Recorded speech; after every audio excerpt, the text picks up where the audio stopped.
Hello.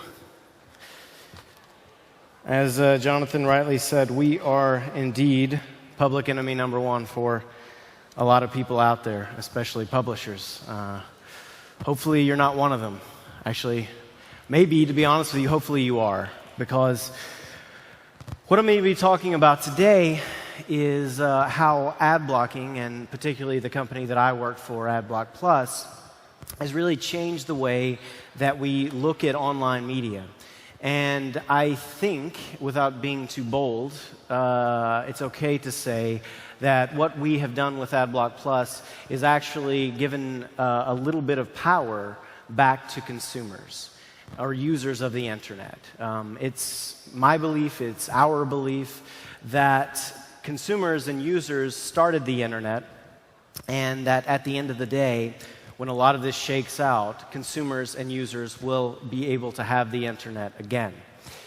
Tools like ad blockers, like Adblock Plus, allow them to do that because it puts the power of the internet back in their hands. But I'm also going to say something in a few minutes now that may surprise a bit of you, and that's that ad blocking actually didn't develop in the perfect way. It's still developing. And we are at the forefront of trying to make ad blocking turn a corner and go into a place where some ads, but not all ads, can actually be seen online, and that advertising actually improves. But, to kind of loosen things up here, I want to show a quick video, and then I'll jump back in.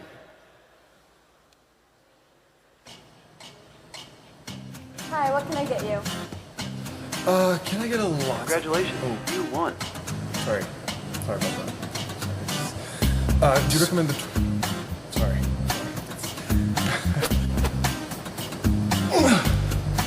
Sorry, it's a problem. It's all over the place, all the time. I'm sorry. Give me a second. You know what? I've changed my mind. I'll get a mocha. I'll get a mocha instead.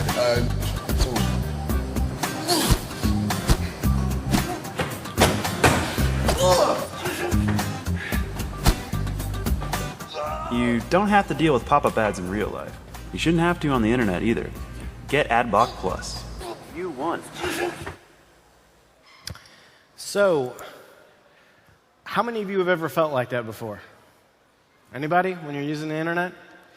Have you ever been trying to do what you want to do and you can't do what you want to do because of ads? Happens all the time. But before we get into the nitty-gritty bits of it, I want to kind of tell you where ad blocking's at today and sort of the the state of the art. So let's start out with someone that you all know very well, Mr. Edward Snowden, what he said about ad blocking. He said it's not only a right, but it's a duty. So let's unpack that a little bit, right? So why would ad blocking ever not be your right? Why would that ever be something that someone would question? But actually, in point of fact, it is being questioned right now. The company that I work for has been sued now 6 times by some of the biggest names in German media. If you've ever heard of Axel Springer, if you've ever heard of ProSieben, Sat.1, and many of the other big German publishers, you've heard of people who don't send me Christmas cards. They are suing us right now. The good news is we've won every case, 5 of them so far, that's gone to court. So it seems as if this is something that even the courts would agree is your right. But then he also goes further and he says that it's your duty. So what exactly does he mean by saying that blocking ads is your duty? Is it something you should do when you engage with the internet? I mean, surely, as we just saw in the video, it can't all just be about annoyance. If that were the case, some people may not be annoyed by all the ads they see. Some people may actually enjoy them. So why would it be a duty? Why would people actually block ads? Well, we know they're annoying, right? We've all been disturbed by ads online. How many times do you go online and go to a web page and you see an ad that pops up in front of you, that overlays the content, that hugs the content? Or how many times have you been annoyed on Facebook by all those suggested posts? How many times have you been annoyed by the 30-second video you have to watch in order to watch a 20-second piece of content? These are why people find ads fairly annoying out there. And they developed in this way. But they also block ads because there's dangers out there. It is a dangerous world. It is a dangerous internet. And one of the biggest dangers right now is called malvertising. Now, you'll notice, all of you, that's a lovely English amalgam of the words malware and advertising. And malvertising, if you didn't know, is basically an ad that's been injected with malware. And sometimes all you have to do to get malware on your computer from that ad is scroll over the ad. That's it. And suddenly, boom, you're infected. So malware is actually malvertising, is a growing problem. It's grown by 3% from 2014 on to 2015. So another reason to use an ad blocker is because if you're blocking the majority of the ads, or if you're blocking all the ads, then you stand a better chance of not getting infected. Tracking. Some people don't care about tracking. Tracking is the thing that happens online when advertisers will try to build profiles about you and then put those profiles, or send those profiles to advertisers so that advertisers can send you ads that they think are better suited to you. Some people think that ads like that are just fine. Other people think they're creepy as hell. If you think they're creepy as hell, then one of the things you can program your ad blocker to do is to block the tracking scripts out there that are building these profiles about you. It's just another thing that you can do after you uncover or unpack what is actually inside your ad blocker. Data costs. This is a fairly new one because right now, mobile is fairly small with ad blocking. It's been thus far a desktop phenomenon. But it's growing on mobile, and as it does, people realize that when they are downloading ads on their mobile connection, they're actually downloading data. And what does data do? Data costs you time, and data costs you money. So if you're not downloading the ads, then you're both saving money and you're saving time. Another reason to block ads. But, so we kind of understand why we want to block ads now. But as I said at the beginning, it didn't used to be this way. And in fact, this is the first ad on the internet that ever aired. It's lovely and beautiful and pixelated. Don't you just want to click on that? The thing about this ad is you would never guess who actually made this ad. This was October 27th, 1994, a day that may live in infamy forever, when the first online ad was actually published. And this is an ad for AT&T. AT&T is the second biggest telco in the United States. This ad aired on the precursor to Wired magazine, which is called Hot Wired. And the thing about this ad that's really curious is there's no branding on it. Have you ever seen an ad? Have you ever seen a Nike ad or an Adidas ad or a Beats by Dre ad? Have you ever seen any of those ads that didn't have the actual branding on it? It didn't have any mention of it. But as you see up there, no mention of it. Just this beautiful, Technicolor pixelated dream asking you to click on "You Will." Well, the thing is, the reason it didn't have that is because the web had been developed previously as a public good. The web was originally conceived as a public good. When the World Wide Web protocol actually started, the only people who actually used that protocol were universities. And as you may know, universities don't have much interest or use for advertising. Where you can see that even in the first ad is that AT&T, by their own admission, regarded this ad not as an advertisement, but as a public service announcement. Now, I don't know in Lithuania how well that term is known, but I'm sure you have them. Public service announcements are the things that you hear when you're listening to public radio. So if you're listening to, say, a college radio station, you're going to hear a public service announcement telling you about cultural events that are going to happen in that town. Well, that's precisely what this ad did from AT&T. Even if you clicked on it, there was no mention of AT&T. It was basically saying, here's what's happening in your town. There's a museum that's opening up in your town. Maybe you should go check that museum out. So what we see by that is that even the people who started advertising on the net didn't regard it as advertising. They came into it regarding it as a free, open medium that was simply there for people to exchange information. And they wanted to jump into that exchange of information and start exchanging their own information. So it's very telling because we see that the internet did not develop before ads. It actually developed previous to that, and then ads came in later on. But this is what happened. This is what we have to look at these days, right? So, these are actually ads that I pulled off the internet, and I'm a terrific procrastinator, so I've been doing this for the last couple nights in my hotel room.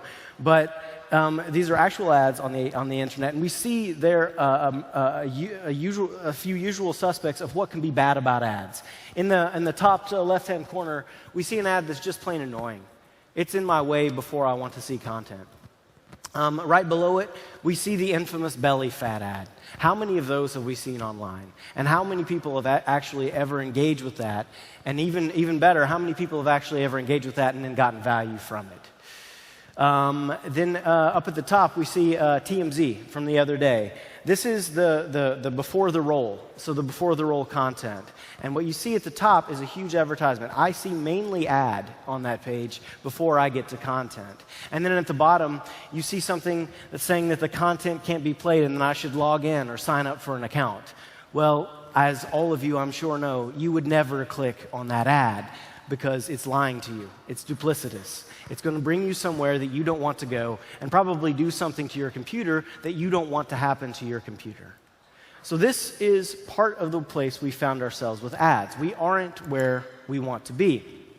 But how did we get here? How did we go from that very simple public service announcement that AT&T put out there about museums all the way to the slide I just showed?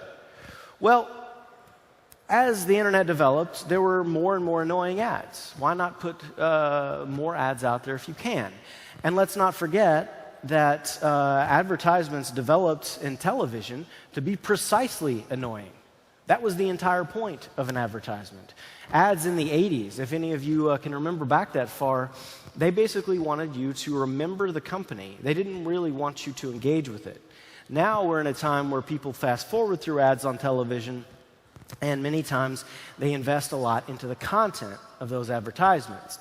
But before, it was all about interruption, all about intrusiveness. This wasn't a big deal because, of course, on television, what can you do? You go to the fridge and get a beer. So you just ignore it if you want to. Unfortunately, online, you're not given that opportunity.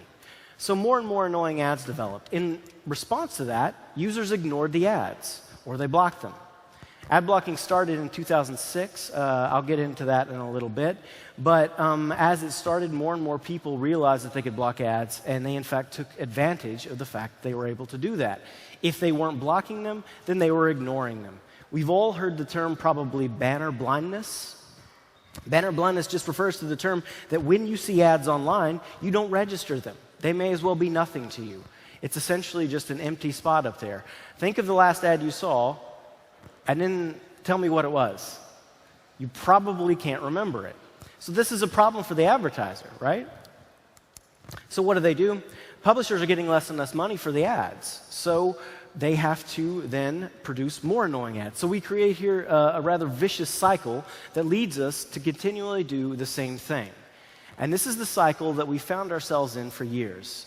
Even the Interactive Advertising Bureau of the United States said, and I quote, "We messed up."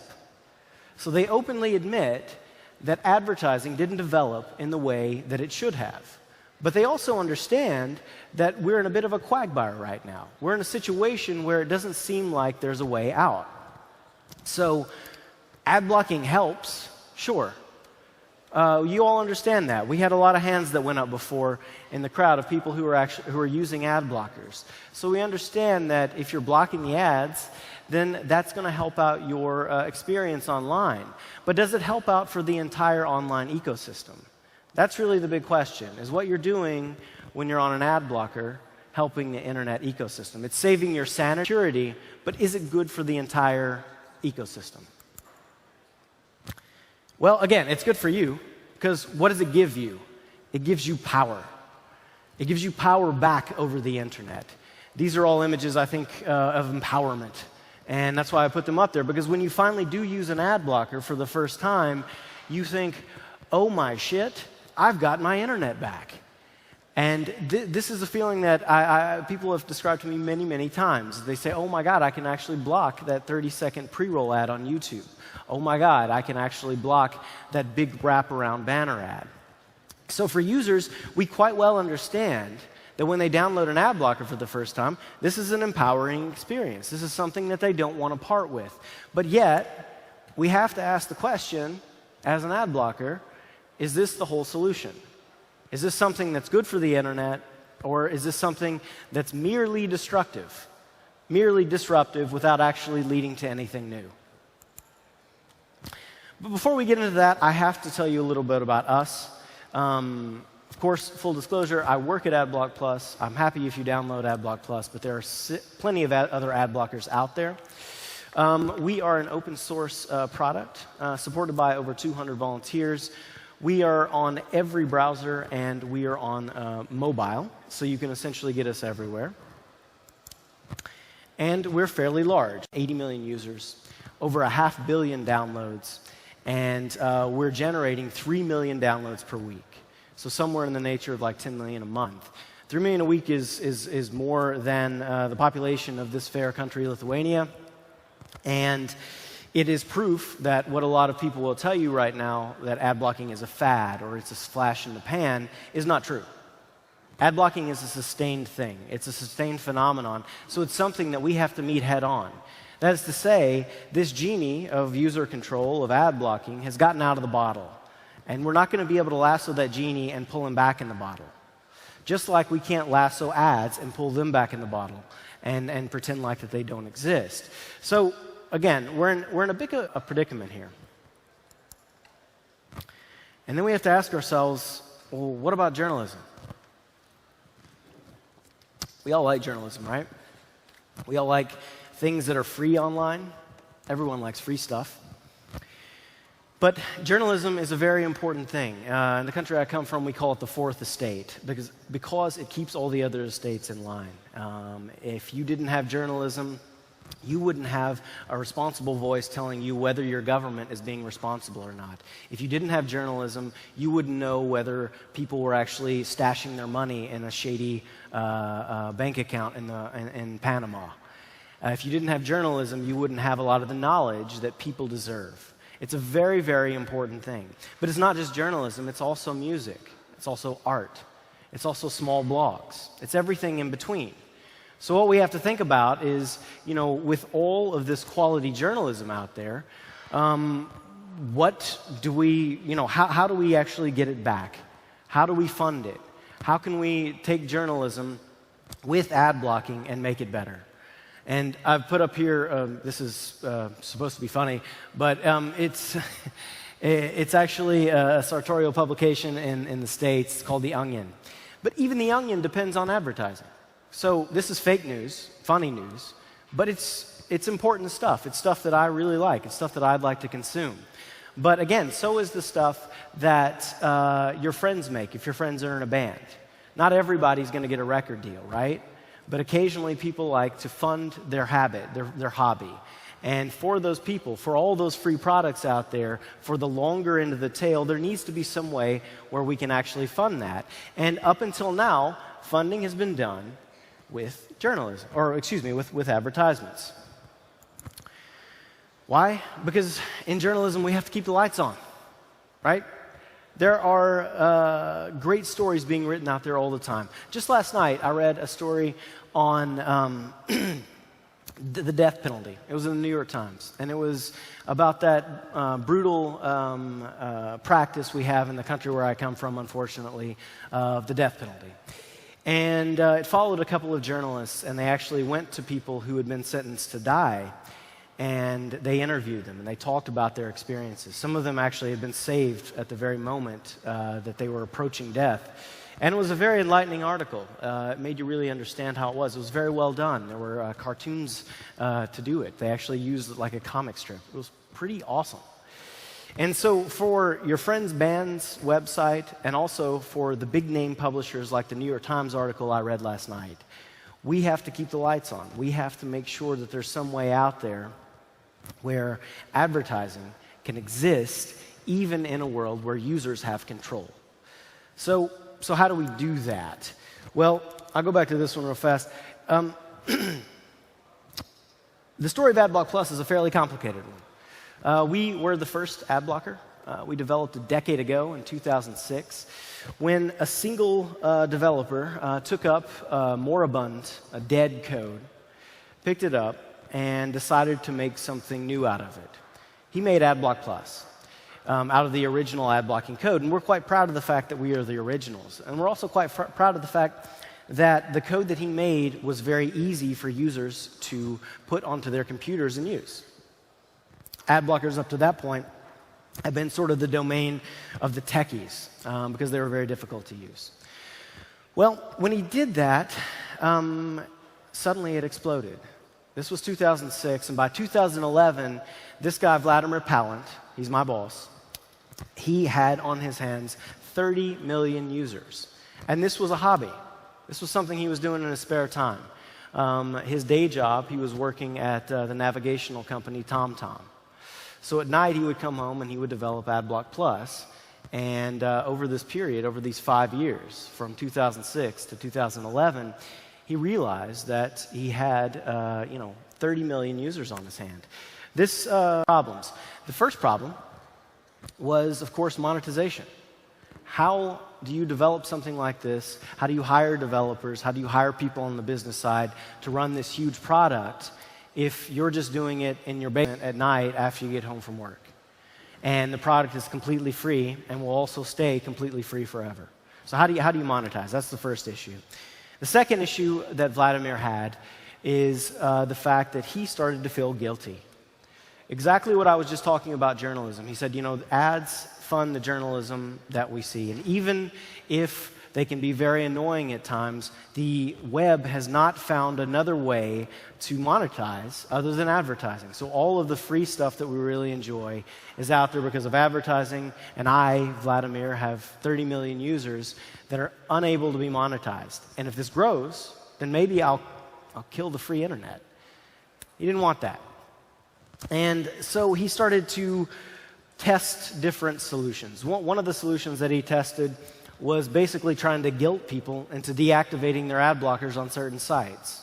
He said, look, you visited this site, xyz.com, 20 times today. Why don't you consider deactivating your ad blocker on this site? Well, our users looked at him and said, Vladimir, that's a terrible idea. You just notified me of something, and that looks a whole lot like a pop-up ad. Stop it. Don't ever do it again. So that's another way of saying they said, that's shit. Don't do that. And so Vladimir went back to the drawing board, and he said, okay, users, I'm going to do a poll with you. If ads weren't so damn annoying, would you be okay with them? If somehow we could find a way to only show you ads that didn't intrude upon your internet experience, didn't intrude upon your content that you wanted to look at, to read, to watch, would you be okay with a certain type of ad? 3/4 of our users said yes. So we went about with our users trying to find criteria for better ads. And he called it the Acceptable Ads Initiative. And the Acceptable Ads Initiative was where we started to realize that, hey, ad blocking didn't develop in the perfect way, and maybe we as an ad blocker can do something to make it right. In a nutshell, acceptable ads just means that if your ads maintain certain criteria that we developed with our users, they can get through. Now, importantly, as a user, if you think that's a terrible idea and you want to block 100% of ads, you can do so, just with one click. But what we found in 5 years of doing this is that only a very small percentage of people actually try to do that. It's really in the single digits. 8 to 10% of the people out there actually deactivate acceptable ads and say, no, I want to block everything. So for us, over the last 5 years, this has been a bit of a proof of concept that, hey, what we're doing actually has some merit. What we're doing could actually work. So that solves the one problem, his guilty conscience. But what about his other problem, the monetizing side? Well, he said, okay, I can't charge everybody on this list. We're doing a lot of work to whitelist your ads, to put them on our exception list, but I can charge the very biggest names on the list. So about 10% of the companies pay to be on this list for all the work that we put into it. And then that makes it free for the other 90%. So the criteria are very important. You can't bypass the criteria with money, but the criteria are also something that need to evolve. So Vladimir had his problems, or his solved basically at that point, but by 2015, by last year, we had more problems. And we realized that, if we want this to expand, perhaps we need to make ad blocking more nuanced, less of a baseball bat and more of a scalpel, more of a nuanced tool. But how do we do that? Because we're just one ad blocker. There are several other ad blockers out there. You may have heard of ad blockers like Adblock, without the plus, or Crystal, an ad blocker on iOS. These are other ad blockers that we wanted to, and all the other ones as well, that we wanted to say, okay, well maybe if we make acceptable ads independent, then we can make it a standard for all ad blockers, or a standard for a lot of ad blockers. This would be a great idea. So we announced this last year, and we've been working hard this year to form a committee. In the future, this committee, composed of people like yourselves, people from the publisher side, from the for-profit side, as well as people from the non-profit side, are going to decide what's acceptable and what's not in the future. So we think this is the next step. After 5 years of doing acceptable ads, we think that the next step in it is to make it independent, to hand it over to someone else. This is a way that we can scale this idea. This is a way that we can make this idea much more transparent. But that's not everything. There's still another problem to be solved out there. And this is a problem that goes back to the very beginning of the web. Before that first ad that I showed you at the beginning, before that ad even happened, there were conversations around the architects of the web to say, well, what could we do to fund the content online? Because we're going to eventually offer a lot of this for free, so what would be one way to fund that? And I've heard rumors, I don't know if this is true, but I've heard rumors that people actually considered putting a dollar key on the keyboard. Like a dollar sign, so you could actually say, hey, I'm going to fund that. And don't laugh, we're talking about like 1991, 1992, things have changed. But in that time, we haven't found a way, an adless way, to fund the content that we love online. And this is, of course, based on very scientific research, this thing you see on the screen right now. But it's basically to say that, publishers have not really found a way out of this predicament, and it's not even their own fault. Because, if you're the New York Times, you don't collaborate with the Washington Post to share money. You've been competing for hundreds of years, or for a couple hundred years, so of course you're not going to just suddenly start sharing money. It takes someone from outside. It takes sort of a third way. And this is what we've been working on for the last couple years, is could there be an adless way to fund the content that you love online? Well, we're in Germany. We are in Cologne. You can see the little ABP logo up there in Germany, in Cologne. And we look north. We look towards Sweden. Do any of you know that icon up there? Does anyone know Flatter? Anyone ever heard of Flatter? Yeah? One guy in the back? Okay, a couple more. What about Pirate Bay? Anybody ever heard of Pirate Bay? More of those, yeah, thought so.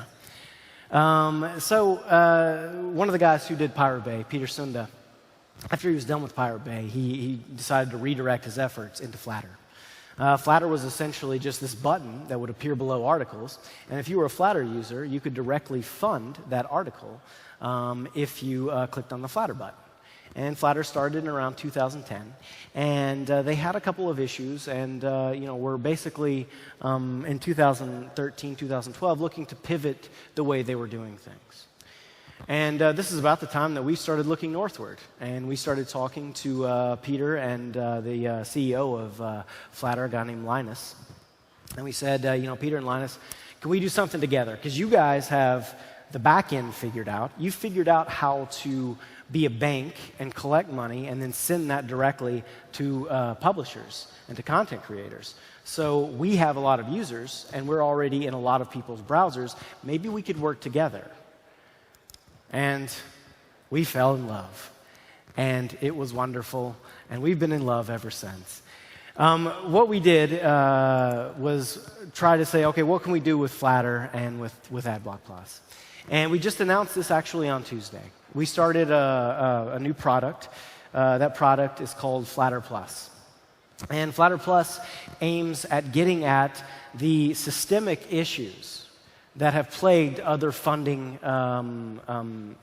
platforms in the past.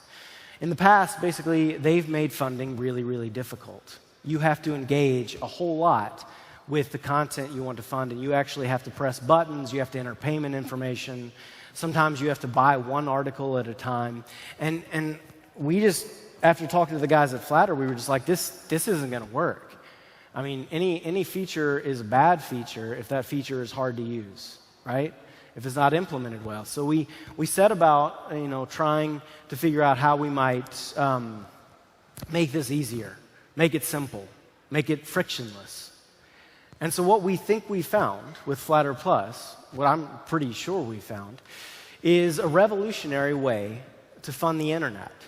And we don't hope to replace ads with this. We live very much in the reality of the fact that ads will continue to fund the majority of content online, but they need a little bit of help. This would reduce our dependence on some of the more flashy elements out there that, frankly, publishers don't want to use, neither do advertisers. And this would allow us to actually give another third way, another stream of money to content creators online.